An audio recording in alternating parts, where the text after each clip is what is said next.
Amit sokszor nem vesznek figyelembe, hogy ami a férfiaknál működhet, az nem biztos, hogy egy érzékeny hormonháztartással élő nő esetében is működik.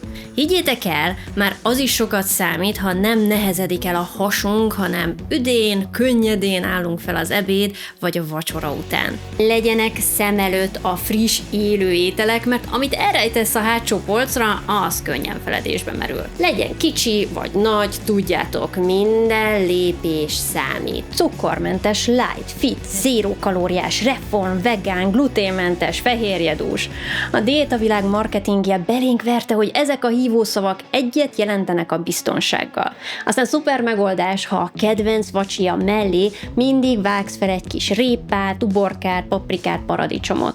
Viszont plusz jó hír, ha 100%-ban növényi ételeket pakolsz magadnak, akkor simán kibírják az utat hűtés nélkül is. Egy összejövetelkor, főleg egy szülinapon nem feledkezhetünk meg a vendégeink megfelelő hidratálásáról.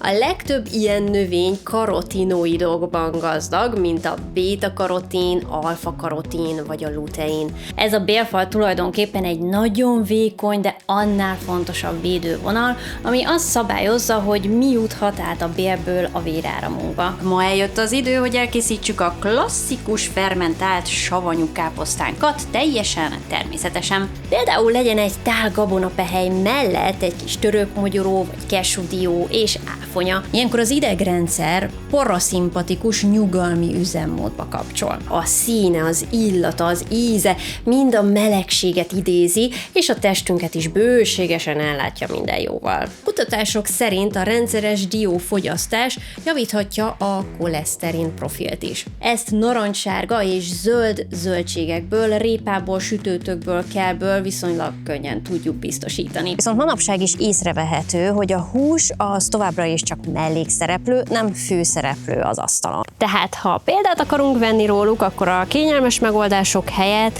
jöhetnek a séták és a lépcsők. Amíg nyáron hihetetlenül jól esnek a saláták, addig a hideg hónapokban sajnos hajlamosak vagyunk kevesebb rostot enni. Így, hogy néhány héten belül itt a karácsony, gondoltam mutatok pár kedves ötletet, amivel meglephetjük a szeretteinket.